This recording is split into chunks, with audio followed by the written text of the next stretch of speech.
तिब्बत के महान दार्शनिक लाओत्से का कहना है कि तुम मुझे अपमानित नहीं कर सकते, क्योंकि मुझे तुमसे सम्मान ही नहीं चाहिए। जो लोग दिखावा करके दूसरों की नजरों में ऊंचा उठाना चाहते हैं, उनसे इज्जत पाना चाहते हैं, ऐसे लोगों का दुनिया सिर्फ फायदा उठाती है। अगर आप दूसरों से सम्मान पाने की इच्छा छोड़ दो तो आपका अहंकार मिटना शुरू हो जाएगा, और जब आपका अहंकार बिल्कुल खत्म हो जाएगा तो लोग अपने आप ही आपकी इज्जत करने लगेंगे। लेकिन समाज में रहते हुए लोगों के बीच अपनी इज्जत कैसे बनाएं, इसके लिए कुछ मूलभूत सिद्धांत होते हैं। इस कहानी के माध्यम से हम उन्हीं सिद्धांतों पर चर्चा करेंगे। तो चलिए कहानी शुरू करते हैं। युद्ध में जीत हासिल करने के बाद युवराज की खुशी का ठिकाना नहीं था। उसके पिता यानी कि उस राज्य के राजा, जो हमेशा अपने बेटे को निकम्मा और नाकारा समझते थे, आज उसके रणकौशल का जरूर बखान करेंगे। आखिर विरोधी सेना कितनी ताकतवर थी, लेकिन इतनी बड़ी सेना का सामना करके आज युवराज ने जीत हासिल की थी। लेकिन जो लोग रणक्षेत्र में मौजूद थे वह सब जानते थे कि युवराज इतनी बड़ी सेना को देखकर रणक्षेत्र से भाग खड़ा हुआ था। इस जीत का सारा श्रेय उस सेनापति को जाता था जिसने अपने दिमाग और अपनी बहादुरी से विरोधी सेना को हरा दिया था। युवराज ने सेनापति को अकेले में बुलाकर पहले ही समझा दिया था कि मेरे पिता को यह हरगिज पता न लगने पाए कि मैं युद्ध मैदान से भाग खड़ा हुआ था। उन्हें यही लगना चाहिए कि यह युद्ध मेरी वजह से जीता गया है। जब राजा के कानों में यह बात पहुंची कि युवराज युद्ध जीतकर वापस आ रहा है, तो उसे यकीन तो नहीं हुआ कि उसका बेटा इतना बड़ा युद्ध जीतकर वापस आ सकता है। कहीं ना कहीं राजा को मालूम था कि इस जीत के पीछे उनका सेनापति हो सकता है। आखिर वह बचपन से अपने बेटे को देखता हुआ आया था। उसे पता था कि उसका बेटा कोई ऐसा काम नहीं कर सकता जिसको करने के बाद लोग यह कहें कि यह है राजा का असली बेटा। उसे अपना बेटा नाकारा और निकम्मा लगता था। लेकिन जब सेनापति ने राजा को बताया कि यह युद्ध वह युवराज की वजह से ही जीते हैं, तो राजा को विश्वास तो नहीं हुआ, लेकिन फिर भी उसने अपने बेटे की पीठ थपथपाते हुए कहा कि मुझे आज पहली बार गर्व महसूस हो रहा है कि तुम मेरे बेटे हो। युवराज यह सुनकर बहुत खुश हो गया। अब उसका राजगद्दी पर बैठने का इरादा जल्दी ही पूरा हो जाएगा, क्योंकि उसने युद्ध जीतकर सबको साबित कर दिया है कि वह राजगद्दी पर बैठने का अधिकारी बन चुका है। रात के समय शयन कक्ष में सोते हुए जब युवराज अपने भविष्य के सपने देख रहा था, तब राजा ने अपने पास अपने सेनापति को बुलाया और अपने सेनापति से पूछा कि तुम मुझे सच सच बताना, क्या आज का युद्ध सचमुच में हम युवराज की वजह से जीते हैं, या फिर वह झूठ बोल रहा है? मुझे सब सच सुनना है। सेनापति राजा का वफादार था, इसीलिए वह चाहकर भी राजा से झूठ नहीं बोल सकता था। उसने सब कुछ सच सच बता दिया कि किस तरह युवराज युद्ध के मैदान को छोड़कर वहां से भाग खड़ा हुआ था। राजा को यह सुनकर बहुत दुख हुआ। आज उसका बेटा उसी की नजरों में इज्जत पाने के लिए उससे झूठ बोल रहा है। राजा ने अपने सेनापति के साथ एक योजना बनाई। उस योजना के तहत वह अपने बेटे को सबक सिखाना चाहते थे। वह युवराज को समझाना चाहते थे कि इज्जत झूठ बोलकर नहीं कमाई जा सकती। इज्जत पाने के लिए दूसरे के दिल में जगह बनानी पड़ती है, उसे विश्वास दिलाना पड़ता है, सत्य बोलना पड़ता है, तब कहीं जाकर लोग तुम्हारी इज्जत करना शुरू करते हैं।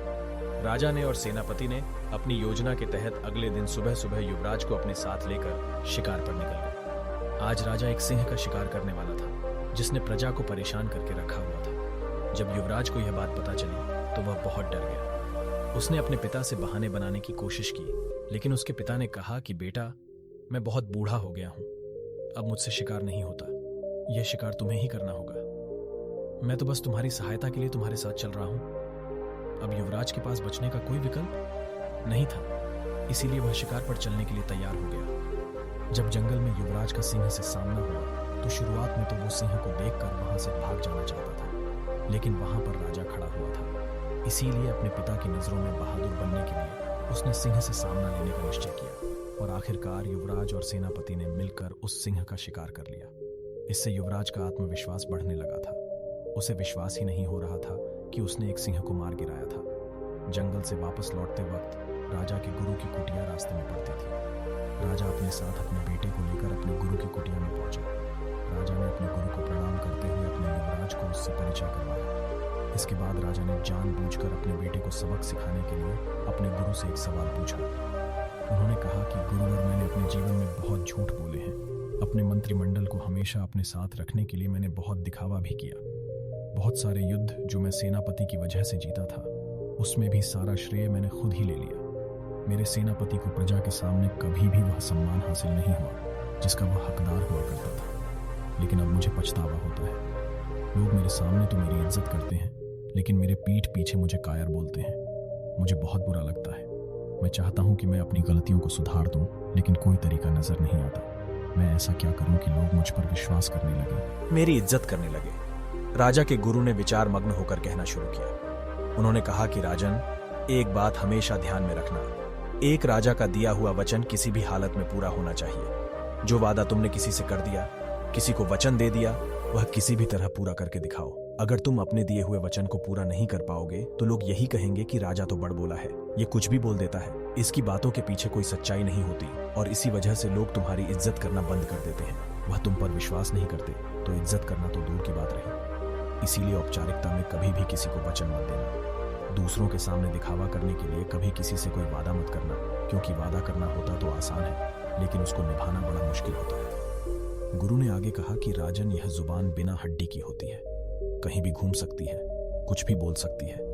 इसीलिए इसका उपयोग पूरी समझदारी के साथ करना, वरना तो यह तुम्हें मुश्किल में फंसवा देगी। दूसरी बात जो समझने की है, जो लोगों के बीच तुम्हारी इज्जत को बढ़ा देगी, वह यह है कि कभी भी इज्जत पाने के लिए काम मत करो।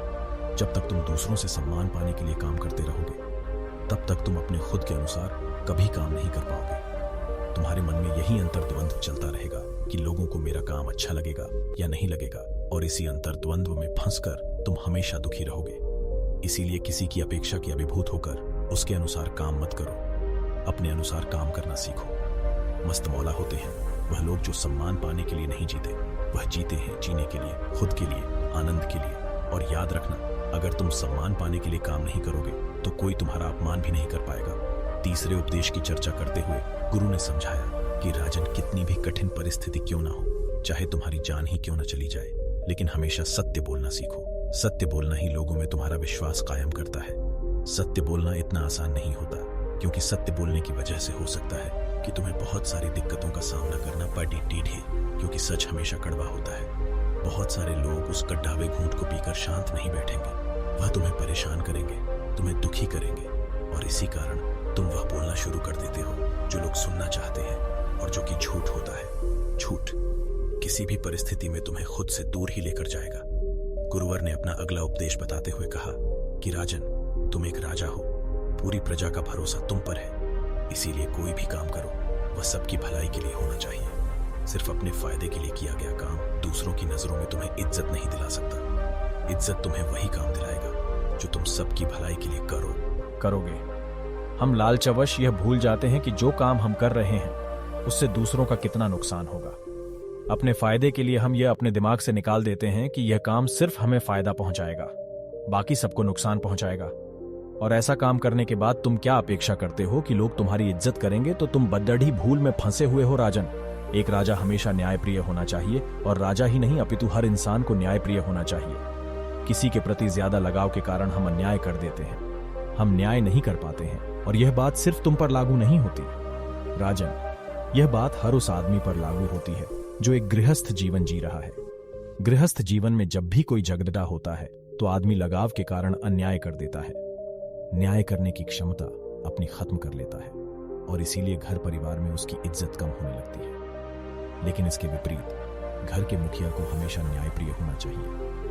अपने 5वें उपदेश को बताते हुए गुरु ने कहा कि राजन, यह उपदेश बड़े ध्यान से सुनना, क्योंकि एक राजा को हमेशा सामाजिक होना चाहिए। उसे पता होना चाहिए कि उसके राज्य में क्या कुछ चल रहा है। इसीलिए उसे कभी कभी भेष बदलकर अपने राज्य का दौरा करना चाहिए, और उसी प्रकार जो भी आदमी समाज में रहता है उसे भी सामाजिक होना चाहिए।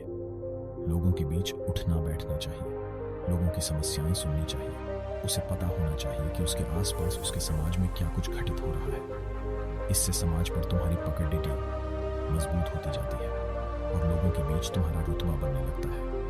और राजन, समाज में हमेशा मीठी वाणी में बात करनी चाहिए, चाहे तुम्हें गुस्सा ही क्यों ना आ रहा हो, लेकिन अपनी वाणी हमेशा मीठी और मन को मोह लेने वाली बनाकर रखना, क्योंकि वाणी ही वह हथियार होती है जो लोगों को हमारे पास खींच कर लेकर आती है। जो लोग इस बात को समझ लेते हैं, अपने जीवन में उतार लेते हैं, वो हर एक व्यक्ति के दिल में अपनी जगह बना लेते हैं। बात चाहे कड़वी ही क्यों ना हो, लेकिन अगर वह सही अंदाज से कही गई हो तो वह बात भी सामने वाले को इतनी नहीं चुभती जितना कि सच चुभ जाता है, जो सामने वाले को दुखी करने के लिए कड़ी डुबी जुबान से बोला जाता है। अगला उपदेश सुनाते हुए गुरुवर ने राजा को बताया कि राजन, जो मित्र तुम्हारे करीब रहते हैं तुम्हारे साथ उठते बैठते हैं तो याद रखना, उनमें कोई ऐसा मित्र नहीं होना चाहिए जो तुम्हारी पीठ पीछे तुम्हारी ही बुराई करे, क्योंकि लोग उस पर भी विश्वास करते हैं, क्योंकि वह आपका मित्र है और आपका मित्र आपके बारे में जो बात बोलेगा लोग उसे ही सच मानेंगे, क्योंकि वह आपके आसपास हमेशा मौजूद रहता है। खुद कभी किसी के साथ विश्वासघात मत करना, और साथ ही साथ विश्वासघात और धोखेबाज मित्रों से हमेशा सावधान रहना, क्योंकि जितना नुकसान आपका शत्रु आपको नहीं पहुंचा सकता, उतना एक विश्वासघाती मित्र आपको पहुंचा सकता है। इसके बाद राजा के गुरु ने युवराज को संबोधित करते हुए कहना शुरू किया कि युवराज, तुम आने वाले समय के सम्राट हो, तुम ही इस राजगद्दी के असली हकदार कहलाए जाओगे। इसीलिए इन नियमों का अपने जीवन में जरूर अनुसरण करना। अगर तुम एक न्यायप्रिय और प्रजा के प्रिय राजा बनना चाहते हो तो इन नियमों का कभी भी भूल कर भी उल्लंघन मत करना, वरना तो तुम अपनी प्रजा के दिल में कभी भी जगह नहीं बना पाओगे। लंबे समय तक शासन करने के लिए ये नियम ऐसे हैं जो आपको अंधेरे रास्ते में एक मशाल की तरह तुम्हारे काम आते रहेंगे। ये कहकर राजा का गुरु जंगल से लकड़ियां बटोरने के लिए निकल जाता है और राजा अपने युवराज और सेनापति के साथ अपने राजमहल में वापस लौट आता है। रात भर युवराज उन बातों पर विचार करता रहा और अगले दिन सुबह सुबह अपने पिता के पास जाकर उसने सारी सच्चाई बता दी कि किस तरह वह युद्ध के मैदान से भाग खड़ा हुआ था और सेनापति की वजह से वह यह युद्ध जीत पाए।